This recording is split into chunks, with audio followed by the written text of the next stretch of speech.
Hi friends, எல்லாருக்கும் வணக்கம். எல்லோரும் எப்படி இருக்கீங்க? இன்றைக்கி என்னோடய ரொட்டீன் எப்பவும் போல் ஸ்டார்ட் ஆகிடுச்சு.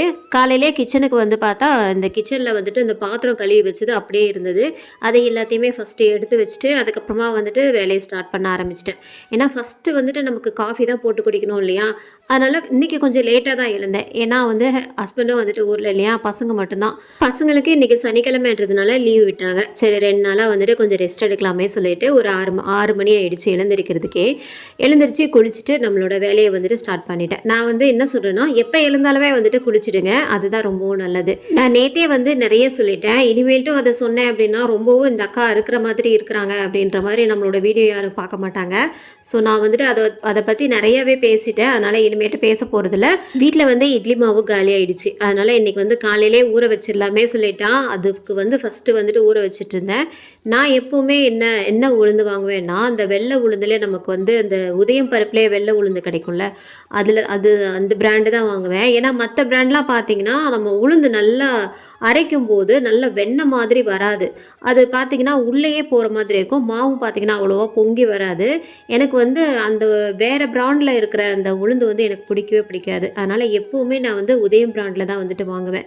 இந்த துவரம்பருப்பு, உளுத்தம்பருப்பு, பாசிப்பருப்பு இதெல்லாம் கூட அப்படி தான் வாங்குவேன். அப்புறம் இந்த அரிசி கழுவுன தண்ணி, பருப்பு கழுவுன தண்ணி இது எல்லாத்தையுமே வந்து நல்லா ஒரு குடத்துலேயே ஊற்றி வச்சுருவேன். ஏன்னா நிறையா இருக்கும். இந்த இட்லி கரைக்கும் போதெல்லாம் நிறைய நம்ம அரிசி போடுவோம் இல்லையா, அப்புறம் சாப்பாடு டெய்லி வடிப்போம். அப்புறம் இந்த பருப்பு கழுவுன தண்ணி இது எல்லாத்தையுமே மொத்தமாக சேர்த்து நான் என்ன பண்ணுவேன்னா குடத்தில் ஊற்றி வச்சுருவேன். அப்படி இல்லைன்னா ஏதாவது பாத்திரத்தில் ஊற்றி வச்சுட்டு ஒன்று செடிக்கு ஊற்றிடுவேன். இல்லைனா தலைக்கு குளிக்கும் போது என்ன பண்ணுவேன்னா, தலைக்கு வந்து ஃபஸ்ட்டு அதை அப்ளை பண்ணிவிட்டு ஷாம்பு போட்டு குளிப்பேன். ஏன்னா இந்த அரிசி கழுவுன தண்ணியில் வந்துட்டு அவ்வளோ சத்துக்கள் வந்துட்டு இருக்குது அப்படின்ற மாதிரி சொல்லியிருக்காங்க. அதனாலே பார்த்தீங்கன்னா இதை வந்து வேஸ்ட் பண்ணாமல் ஒன்று செடிக்கு வந்து ஊற்றிடுவேன். இந்த பூச்செடிலாம் இருக்குல்ல, பூச்செடி அப்புறம் கத்தாழை செடிலாம் வந்துட்டு நிறைய நாங்கள் வந்துட்டு வச்சுருப்போம் அந்த பின்னாடி பக்கம், அதுக்கு வந்துட்டு ஊற்றிடுவேன். அப்படி இல்லை அப்படின்னா தலைக்கு வந்துட்டு குளிச்சுடுவேன். அந்த மாதிரி வந்துட்டு வேஸ்ட் பண்ணாமல் கீழே போகிறது தானே, அதனால் இந்த மாதிரி நம்ம வந்துட்டு யூஸ் பண்ணிக்கலாம். இன்றைக்கி வந்து பார்த்திங்கன்னா என்னோட இந்த ஷெல்ஃப் வந்துட்டு பெட்ரூமில் இருக்கிற ஷெல்ஃப் வந்துட்டு ரொம்ப அது வந்து பொங்கல் அதுவும் நான் வந்து என்ன பண்ணேன், பொங்கல் அன்றைக்கி தான் க்ளீன் பண்ணேன்னு நினைக்கிறேன். அது எப்படி தான் தூசி படியுமோ தெரியல, அவ்வளோ தூசியாக இருந்தது. போட்டு எடுத்து வச்ச இடத்துலே இல்லை. அதனால் என்ன பண்ணேன், சரி எல்லாத்தையும் எடுத்துகிட்டு க்ளீன் பண்ணலாமே சொல்லிட்டு தான் எல்லாத்தையும் எடுத்து வச்சுட்டு இருந்தேன். நேற்று வந்து ஒரு சிஸ்டர் வந்துட்டு கமெண்ட் பண்ணியிருந்தாங்க, உங்கள் கால் கொலுசு வந்துட்டு அழகாக இருக்குது அப்படின்னு சொல்லியிருந்தாங்க. சரி ஓகே, அது கூட பிரச்சனை இல்லை. ஆனால் கால் கொலுசு வந்துட்டு மெட்டியும் எனக்கு வந்து வீடியோ போடுங்க, ஷார்ட் வீடியோ போடுங்க அப்படின்ற மாதிரி சொல்லியிருந்தாங்க. அது எப்படி கால் கொலுசை வந்துட்டு மெட்டியும் நான் வீடியோ போடுறதுன்னு எனக்கு தெரியல. ஏன்னா அது நேச்சுரலாக வந்துட்டு பெண்கள் எல்லாருமே வந்துட்டு வாங்குறது தான். அதை வந்துட்டு நம்ம எப்படி வீடியோ போடுறது அப்படின்ற மாதிரி எனக்கு தோணுது. இருந்தாலும் அந்த சிஸ்டர் வந்துட்டு கேட்டாங்க. நான் அவங்க சொன்னதுனால நான் வந்துட்டு அதெல்லாம் வீடியோ போட முடியாது இல்லையா, அதான் சரி சிஸ்டர் கேட்டுட்டு இருந்தீங்கன்னா வந்துட்டு சாரி, இதெல்லாம் வீடியோ போடுறதுக்கு எனக்கு அவ்வளோவா உடன்பாடு இல்லை. ஏன்னா இது வந்து ஒரு சாதாரணமான கொலுசு தான். அது வந்து சாதாரணமான ஒரு மெல்லிசான கொலுசு, நார்மலாக எல்லா கேர்ள்ஸும் போடுற மாதிரியான ஒரு கொலுசு அது. அப்புறம் எல்லாருமே கல்யாணம் ஆனவங்க எல்லாருமே மெட்டி போடுற மாதிரி தான் நானுமே வந்து போட்டிருந்தேன். சின்னதாக ஒன்று போட்டிருந்தேன், அவ்வளோதான். மற்றபடி வந்துட்டு அது ரொம்பவும் பெருசாலாம் நீங்கள் சொல்லிக்கிற அளவுக்குலாம் ஒன்றுமே கிடையாது. இத்தனைக்கும் நான் போட்டிருக்கிற கொலுசு பார்த்தீங்கன்னா எல்லா நகை கடைகளிலும் வந்துட்டு எல்லா கடைகளிலுமே கிடைக்கும். நான் போட்டிருக்கிற கொலுசு அது ஒரு சாதாரண ஒரு மேட்ரு. அது ஒன்றும் பெருசாலாம் அதில் ஒன்றுமே கிடையாது. ஒரு மெல்லிசான கொலுசு, அவ்வளோதான். அது என் காலில் பார்க்குறப்போ உங்களுக்கு அழகாக தெரிஞ்சிருக்கலாம். இதை வந்து நான் கமெண்ட்ஸ்லேயே சொல்லியிருப்பேன். ஆனால் இவ்வளோ டீட்டெயில்ஸாக வந்து என்னால் சொல்ல முடியாது. அதனால தான் வந்துட்டு இப்போ நான் வந்துட்டு சொல்கிறேன். நீங்கள் பார்த்துட்டு இருந்தீங்க அப்படின்னா தயவு செஞ்சு புரிஞ்சுக்கோங்க என்னுடைய நிலைமையை. இன்றைக்கான ரெசிபி வந்து என்னென்னு பார்த்துடலாமா?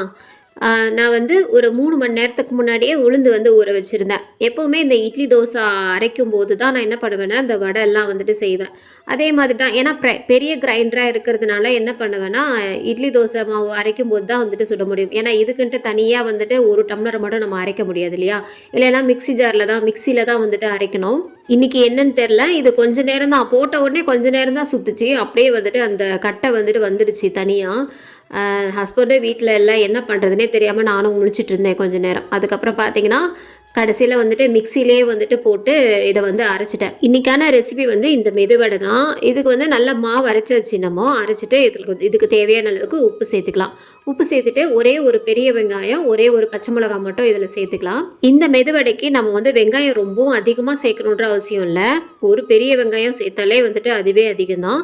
இதில் வந்து ஒரு 5-6 மிளகு சேர்த்துக்கோங்க. கூடவே நறுக்குன கொத்தமல்லி, கொஞ்சமாக கருவேப்பிலை சேர்த்துக்கோங்க. நான் எப்போவுமே மெதுவடை செஞ்சேன்னா இந்த அரிசி மாவுலாம் சேர்க்க மாட்டேன். பச்சரிசி தனியாக ஊற வச்சு சில பேர் அரைப்பாங்க. அந்த மாதிரிலாம் வந்துட்டு சேர்க்கவே மாட்டேன். ஏன்னா அதெல்லாம் சேர்க்காமலே எனக்கு வந்து மெதுவடை சூப்பராக தான் வரும். இன்றைக்கி வந்து மிக்சியில் வந்துட்டு அரைச்சதுனால நான் வந்து ஒரே ஒரு ஸ்பூன் மட்டும் அரிசி மாவு வந்துட்டு சேர்த்துக்கிறேன். ஏன்னா கொஞ்சம் தண்ணியாக இருக்கிற மாதிரி இருந்தது. அதனால் இப்போ இதை வந்து நல்லா மிக்ஸ் பண்ணிவிட்டு நம்ம தண்ணியில் வந்துட்டு கையை நல்லா நனைச்சிட்டு ஒரு வடையாக வந்துட்டு நல்லா நடுவில் ஓட்டை போட்டுட்டு நம்ம வந்து இதில் சேர்த்துடலாம். எங்கள் வீட்டில் எல்லாருமே என்ன சொல்லுவாங்கன்னா, உமா சுட்ட வடை வந்துட்டு ரொம்பவுமே சூப்பராக இருக்கும் அப்படின்ற மாதிரி சொல்லுவாங்க.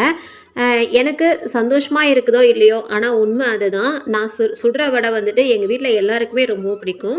அவ்வளோதான், நமக்கு வந்துட்டு கிறிஸ்பியான வடை வந்து ரெடி ஆகிடுச்சு. மெது வடை ரெடி ஆகிடுச்சு. நீங்களும் இதே போல் வீட்டில் ட்ரை பண்ணி பாருங்கள். நாளைக்கு ஒரு நல்ல vlogல ரெசிபியோடு உங்களை வந்துட்டு பார்க்குறேன். அது வரைக்கும் பாய்.